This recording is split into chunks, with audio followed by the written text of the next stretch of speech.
The article discusses the vastness of the universe and the ability of telescopes to see faraway objects. It explains how light can reveal the composition of stars and galaxies, and mentions the James Webb Space Telescope's role in detecting complex organic molecules. Unraveling. Astronomy. Telescopes. Galaxies. Light years. Intimidating. Spectroscopy. Composition. So one of the cool things about astronomy is just how far away we can see stuff. I mean, we've got these telescopes on the ground, these massive telescopes that can see, to the planets, see to the stars, see to the galaxies. When we look in space, we're also looking back in time. We've got the Hubble telescope up in space and the new James Webb Space Telescope that's peering back to, the beginning. Now, these distances sound astronomical. If we think about the moon's 240,000 miles away on average. It takes light about 1.25 seconds to go from the moon to the Earth.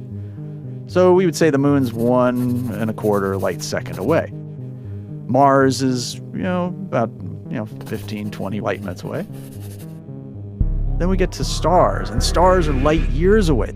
There's a star out there called Sirius that's up in the wintertime sky. You can really see it really bright. It's about 8.6 light years away. So that light left there 8.6 years ago and is now entering your eyeballs, which is kind of cool. But we're going to be talking about galaxies that are millions of light years away, even billions of light years away. Ooh, stay tuned. This is going to be fun. From the studios of Cincinnati Public Radio, I'm your host, Dean Regas, and this is Looking Up.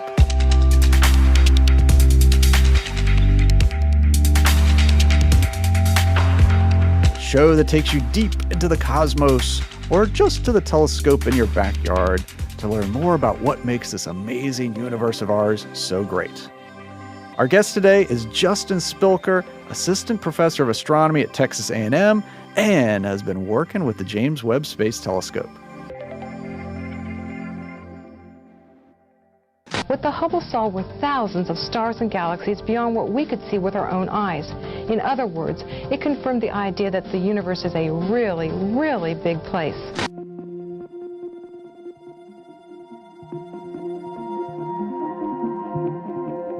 Yeah, a lot of people do ask me about the vastness of the universe. Is it intimidating? Is it scary? And I don't know, I guess it doesn't really bother me that much. Thinking about things that are millions of miles away, billions of miles away, trillions of miles away, I just think it's so cool. Well, it will detect light from the earliest stars and galaxies in the process of formation. NASA's James Webb Space Telescope. We can't actually physically travel to the stars, but telescopes can let us see what makes up stars, what the composition of, what the elements are, what the molecules are in there, all by looking at light. Different types of telescopes collect different forms of radiation. Optical telescopes collect visible light and infrared radiation. It's been one of the most remarkable fields in astronomy called spectroscopy, where we can take the light of these distant things and almost like put them through like a prism. Like when you shine light through a prism, you break up into the colors. Astronomers can detect what elements might be in there: hydrogen, helium, carbon. The molecular structure of every element in the universe is very different and can be identified by very unique color patterns of light. And so we can know what these stars and galaxies are made of. What astronomers have found recently are these complex organic molecules. And the thing about spectroscopy and finding complex molecules and elements is it is incredibly accurate. And that's where that comes in with the James Webb Space Telescope. When it comes to optical telescopes, bigger is better. Why? Large telescopes have a greater light gathering power. If these signatures show up and say, yes, there's hydrogen here, yes, there's oxygen here, it's there. And you can see this even billions of light years away. that also means that the light left those galaxies billions of years ago. So what do they look like today? Maybe our guests can help us out with that and think deep thoughts here. Oh man, I can't wait to talk about these organic complex molecules with Justin Spilker. This is going to be awesome. Well, Justin, thanks so much for joining me today. Yeah, thanks for having me. We got this story about these complex organic molecules. Tell us what they are and what's so cool about them and what makes them so different. Yeah, so these molecules are really large. So you might normally think of molecules as something like water, H2O, that has 3 atoms in it, right? 2 hydrogens and 1 oxygen. But the kinds of molecules that we were looking for can have hundreds of atoms even. And so that means that it basically takes a lot of complex chemistry in order for them to be formed.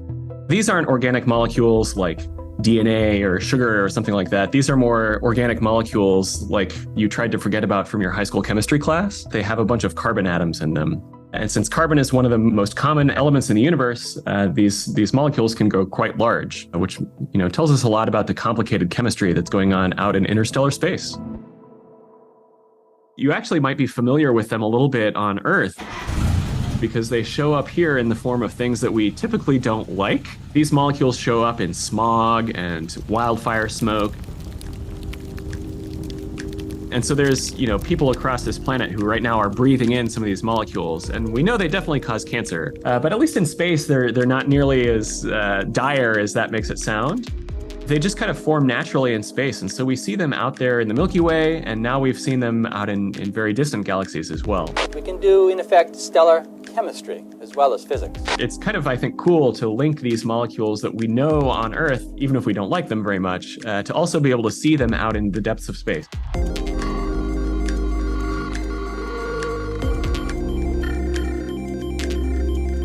So these are not like signatures of life. They are kind of pointing to possible signatures of life. Is that a fair statement to say? Yeah, I think that would be fair. They definitely don't tell us that there's life out there. Believe me, if we had discovered that, you would have heard about it before now. But it does, I think, tell us a lot about how complicated molecules can form even fairly quickly in the history of the universe.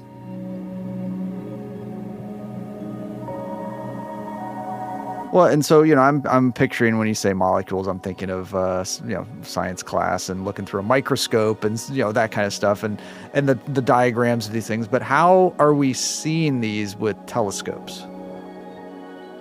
So basically, every atom, every element, every molecule has certain colors of light that it, likes to give off.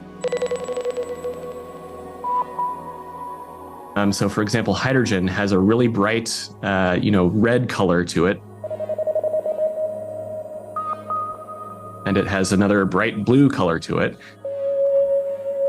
And if you see those two specific exact colors, then you know that there's hydrogen there.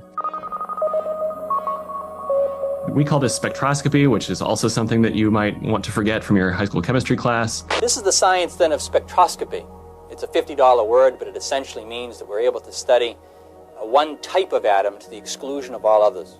That's the kind of observation that we're trying to do with James Webb. It has these, prisms on the telescope essentially, and other ways to break light up into its individual colors. Every different element that they looked at had its own distinctive pattern of lines. These lines were just like fingerprints, and each element had its own unique set of identifiers. And then what we do is we basically say, okay, can I see those specific fingerprint colors that correspond to these molecules? And so we went out because we knew what the fingerprint of these molecules looked like. And then we wanted to go and see if we could find them in this, very distant galaxy. Well, I think that, one of the other things that's really fascinating about the Webb telescope is, the sheer distance that it can see, the sheer distance to these objects. And part of me that's really fascinated is this gravitational lensing. We see this in these images of how things are shifted and duplicated. It's like things are coming through a funhouse mirror. How do you describe gravitational lensing, and how does that help with our discoveries of things that are really far away? So lensing is a real gift to us from nature. We're very fortunate to live in a universe where this happens. Light reveals most of what we know about our surroundings. The basic gist is that if you have two galaxies that are basically lined up almost perfectly from our point of view here on Earth, one in front of the other, then the light from the galaxy that's in the background, the further away one, actually gets bent and distorted and magnified by the gravity of the galaxy that's in front. The bending of light as it passes from one medium to another is called refraction. The light behaves like a set of wheels. On a smooth surface, the wheels move quickly. On a rough surface, they move slowly. When the wheels roll into the rough surface at an angle, they slow down and turn slightly. You can actually show this yourself at home too. If you have a tall stem wine glass and you hold that wine glass up in front of a candle, for example, in the background, as the light from that candle goes into and around the glass, if you look at the stem of that wine glass, you'll see that it's bent into these arcs and circles and other, sorts of patterns. What results is a change in direction. Basically, what's happening is that light that should have missed your eyes, that should have gone somewhere else in the room, has actually gotten bent and shot back towards your eyes, and so that candle actually looks brighter than it otherwise would. A refraction. And that's basically exactly what happens in space as well when you have these two galaxies that are almost perfectly lined up from our point of view. It makes that galaxy in the background much brighter and much bigger than it otherwise would be. And so that means that our telescopes can observe things faster. We don't have to sit and collect light for quite as long. That lets us understand these very distant galaxies in way more detail than you could otherwise. The discovery here, what do you think is next? What are you hoping to see next that comes from these observations? This was basically a first attempt, I would say, to try to find these complex organic molecules really early in the history of the universe. So the galaxy that we were looking at is one that lived when the universe was only about 1.5 billion years old, only quote unquote. But, compared to 13.5 billion years today, that's, pretty far in the past. And since that light has taken so long to travel to us, we're basically seeing this galaxy as it was when the universe was very, very young. All telescopes do the same thing. They collect energy or radiation to form an image astronomers can use to study the universe. And so since this was kind of a first effort, we picked a galaxy that, is one of my personal favorites, that we thought was going to be a pretty good target for this. And now that we've found these complex organic molecules, now that we've shown that they can form out in space pretty quickly, I'm really excited to try to push this back even further in time.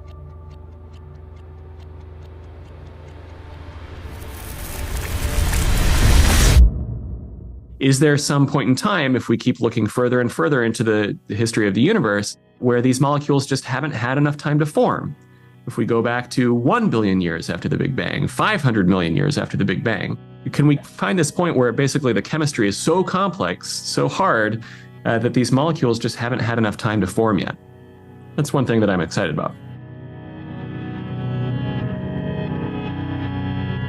All right, well, I can't let this drop, but you said this is one of your favorite galaxies. I mean, so what is the name of this? Is that weird to say? No, I mean, my favorite's the Whirlpool Galaxy, but that's just me. But what's your what is in your top 5 favorite galaxies? What's the name of this one? Oh, yeah, okay. So the name of this one is kind of anticlimactic. It's more of a phone number than a name, but it's called SPT-0418-47. And it's called that because it was discovered by the South Pole Telescope, SPT. One guess as to where that's located. Mm-hmm. And then the numbers are basically its coordinates on the sky. So it doesn't have a good name. It doesn't have a very good name. Not like, the Whirlpool or the Antennae or something like that, which are also some of my favorites. But this one's been a long-time favorite of mine, too, because I've studied it a lot during my career. So romantic, so romantic. But so the James Webb Space Telescope, it's not like anybody's putting their eye up to the eyepiece and seeing this stuff for themselves. You're getting this data back. What kind of excites you about this work and just being able to work with the Webb telescope? Yeah, it's maybe not quite as romantic as going to an eyepiece and looking through for yourself.